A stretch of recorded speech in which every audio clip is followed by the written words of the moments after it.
Merhaba, ben Berivan Okka. Ben Halil Okka. İki Okka olarak karşınızdayız.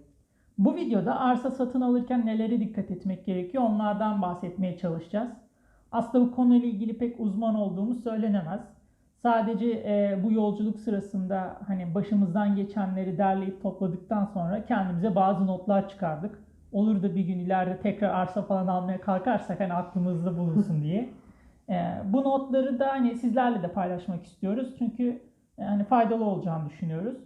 Biz tecrübelerimize dayalı olarak arsa satın alma sürecini 5 adımda değerlendirilmenin doğru olduğunu düşündük. Doğal olarak bu 5 adımla ilgili çok detaylı bilgileri kısa kısa not olarak da size anlatmaya çalışacağız.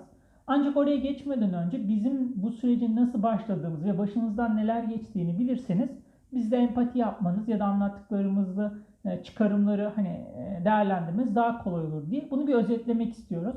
O yüzden şimdi kısaca başımızdan neler geçti bunu size bir özetlemeye çalışalım.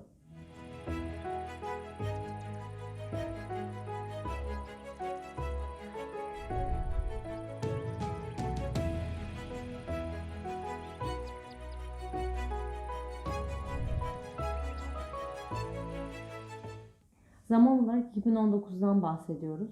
Bunu bilmenizi istiyoruz çünkü o zamanlar böyle bir video çekme fikrimiz olmadığı için bunları ancak size şu anda anlatma fırsatımız oldu. Yine detaylara geçmeden önce bizim kriterlerimiz neler bunları da bilmeniz gerekiyor. Bunlardan bazıları şunlar.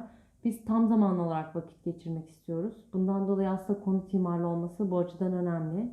Yine doğa ve orman manzarası düşüncemiz var. Yani en azından bunları karşılaması gerekiyor.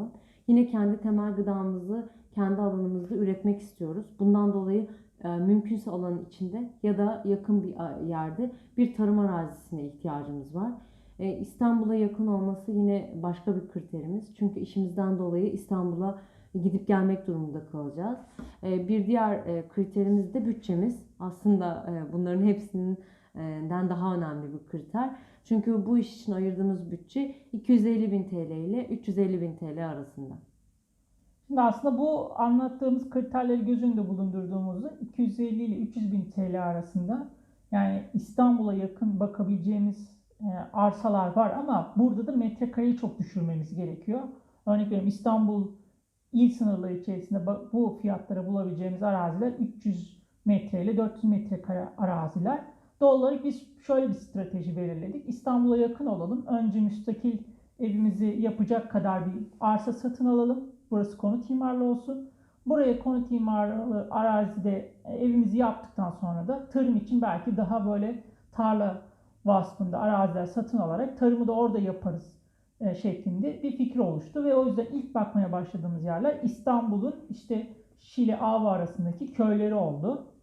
Hani onlara bakmaya başladık. Tabii burada baktığınızda şu durum oluyor. Yani hiçbir şey bilgisayar başında baktığınız durumla aslında örtüşmüyor. Gidip arazilere baktığımızda şunu gördük. Doğa manzaralı yazıyor ancak arazi eğimden dolayı doğanın çok hani belli bir açıdan gördüğü için belli bir kısmını görüyor. Ya da işte mahrem olma durumunu arıyorsunuz ancak köyle çok iç içe olabiliyor. İşte komşu çok dibinizde bir ev yapmış olabiliyor. Tabii bunları planlayamıyorsunuz. Daha sonra bakıyorsunuz ki siz 300 metrekare bir arazi düşünüyorsunuz ve hani biz dedik ki tarım arazimiz bize yakın olsun ama bakıyorsunuz ki köy çok genişlemiş ve tarım arazisi köyün çok dışında kalmış. Bu durumda sizin alacağınız bir tarım aleti olacak. En küçük bir işte traktör, işte bir makine ve aletler olacak. Bunları koyacağınız o alan içerisinde yerler yapmanız gerekecek. Doğal olarak bu ihtiyaçların orada yapmak istediğimizde artacağını gördük ve açıkçası birebir isteklerimize uygun bir arazide ne Şile'de ne de Ava'da bulamadık. Yani aslında arazi yok değildi ama bizim tamamen bütçemizle alakalı bir durumdu bu.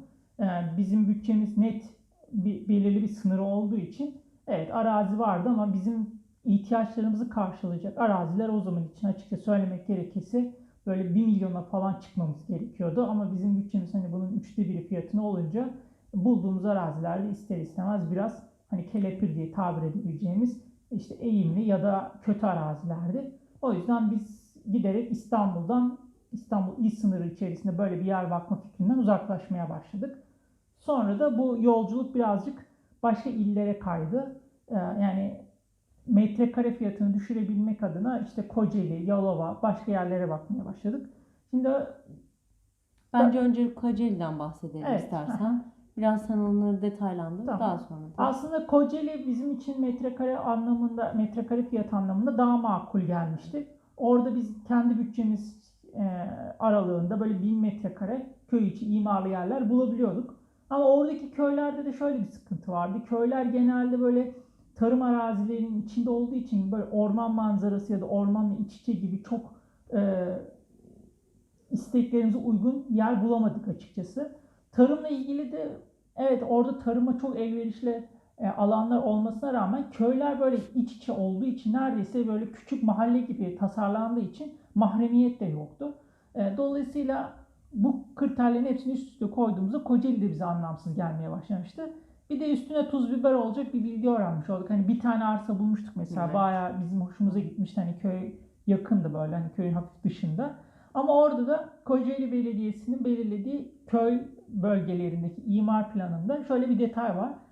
Köy içerisinde yapılacak evlerde bazı konut tipleri belirlemişler. Bu konut tipleri köy mimarisini korumak adına yapılmış. Dolayısıyla böyle sizin mimari olarak işte kafanıza göre bir mimari bir şey yapmanıza izin vermiyorlardı. Daha çok böyle köy dokusuna uygun evler yapmanıza izin veriyorlardı.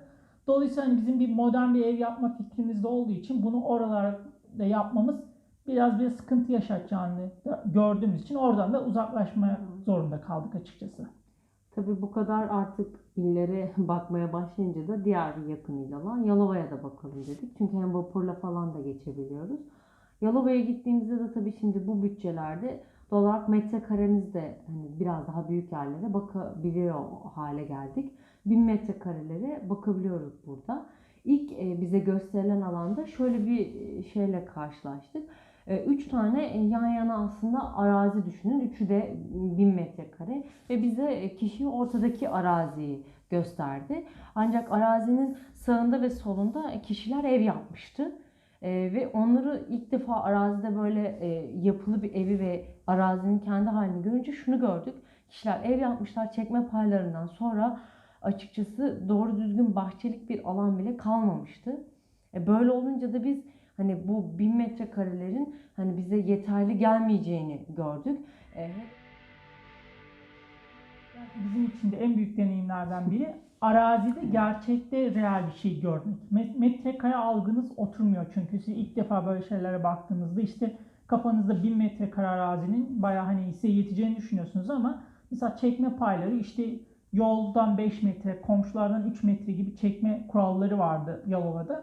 Bu kurallar hani bize çok şey gelmiyordu, mantıksız gelmiyordu, ama bunu realde yapılmış bir arazinin içinde gördüğünüz zaman şey oluyorsunuz. Ha diyorsunuz, yani 3 metre çekiyorsunuz, tamam da o 3 metrede artık bahçe yapsanız bahçe yapamıyorsunuz. Orada bir şey yapmak isteseniz onun için de uygun değil o alan. Yani arazinin eğer şekli de buna uygun değilse sizin araziniz 1000 metrekare sadece konut için oluyor. Neredeyse böyle hani tarım için çok bir alanınız kalmıyor. Dolayısıyla bunları da realitede orada gördükten sonra biz fikir olarak ilk başta tasarladığımız, işte biz 300 metrekarelik bir konut imarlı bir arsa alır, orada evi yaparız, tarım için başka yerden hani tarla alırız durumundan çıkıp biraz daha şeye dönmeye başladık. Biz böyle 2000-3000 metrekarelere çıkalım. Evi yaptıktan sonra ciddi bir alanımız kalsın, orada tarım yapalım. Böylece hem tarım aletleri vesaireleri taşımak zorunda kalmayız. Bunun için ek araç gereçlere ihtiyacımız olmaz. Hem de bunları daha böyle hayatımızda gün içerisinde işte çıkıp bir saat bahçede bir şeyler yapıp geri gelebiliriz şeklinde düşünmeye başladık ve ister istemez metrekareyi 3000 metrekarelere çıkarmaya çalıştık. Bu konuda da doğal olarak bütçemizi arttıramayacağımız için yine metrekare fiyatını düşürmek için İstanbul'dan uzaklaşmak gerektiğini kanaat getirip bir uzak il olan Sakarya il sınırları içerisine bakmaya başladık. Aslında burada da Geyve tarafında biraz Karadeniz iklimiyle birlikte hem ormanın içinde hem de tarıma elverişli güzel araziler bulduk. Hem de bütçe olarak da bizim istediğimiz bütçelere burada arazi bulabiliyorduk açıkçası. Ya burada şunu düşünün arkadaşlar, yani Halil aslında bahsetti ama seçenekler çok olabilir ancak sizin neyi istediğinize çok iyi karar vermeniz lazım. Bir de şöyle bir durumda oluyor siz bakarken. Başkaları da bakıyor. Doğal olarak sizin beğendiğiniz bir arazi olduğu zaman çok hızlıca karar vermeniz gereken bir durum oluşmuş olabilir.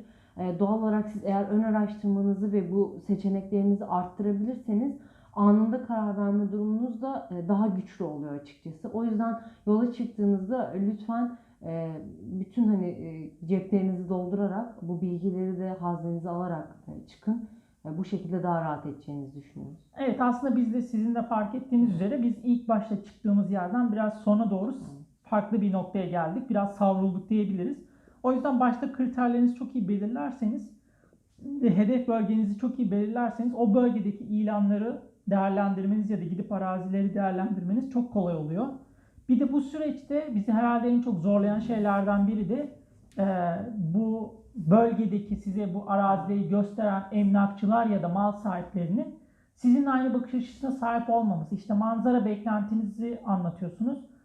Adam evet size diyor ki burada çok güzel bir manzara var, gidiyorsunuz, hiç aynı değil. Siz konut imarlı diyorsunuz. Adam diyor ki buraya işte siz tarım arazisi bile olsa buraya ev yapabiliyorsunuz diyor mesela. Size yanlış bilgi veriyor. Doğal olarak bunlar da sizin kafanızı bulandırıyor. O yüzden süreç biraz böyle yavaş ilerliyor aslında. Hem sabırlı olmanız hem de yeri geldiğinde de hızlı bir şekilde hareket etmeniz gerekiyor. Bunların hepsini derleyip topladığımızda biz şöyle bir yöntem belirledik kendi kafamızda. Aslında videonun başında söylediğimiz gibi bu süreci 5 adıma böldük. Birincisi ihtiyaçların belirlendiği, bunu ciddi anlamda işte birazcık da bizim anlattıklarımıza dayalı olarak tarım yapacaksanız ve evde yapacaksanız minimum mesela 1500-2000 metrekare araziniz olması gerekiyor. Bunların hepsini düşündüğünüzde ihtiyaçlarınızı çok iyi belirlemeniz gerekiyor. Sonra ciddi anlamda bir kriter belirleyerek sadece belirli bölgelere odaklanıp bir ön araştırma yapmanız gerekiyor. Bu ön araştırma safhasını aslında ilan bakma da diye düşünebilirsiniz. Bunu birinci adım olarak biz değerlendirdik. İkinci adımda saha ziyaretinde bu arazileri görmeniz gerekiyor. Bu saha ziyaretlerinde de çok dikkat etmeniz gereken şeyler var. Bunların hepsini size detaylı bir şekilde bir sonraki videoda anlatmaya çalışacağız. Üçüncü adım ise aslında en kritik yer burası. Özellikle bu çok fazla eksik ve yanlış bilginin olduğunu düşünürseniz çok iyi bir resmi kurumlardan, resmi kaynaklardan iyi araştırma yapmanız gerekiyor. Üçüncü adımı da bu olarak söyleyebiliriz. Yine bizim mesela birkaç olaydan sonra tecrübe ettiğimiz şey şu. Pazarlığı araziyi ilk gördüğünüzde değil, bu araştırmaları yaptıktan sonra yapmanız gerekiyor. O yüzden dördüncü adım olarak biz pazarlık ve el sıkışma olarak düşündük. Bunların hepsi bittikten sonra artık sadece geriye devir işlemi kalıyor. Yani tapuya gitme işlemi kalıyor. Oradaki süreçleri de size anlatmaya çalışacağız. Bu video aslında bizi anlamanız için biraz özet bir video gibi olsun. Bir sonraki videoda biraz daha detaylı olarak bu alanlarda sizler de nelere dikkat etmelisiniz, bunları biraz daha detaylandıracağız. Çünkü burada kulaktan dolma çok fazla bilgi var.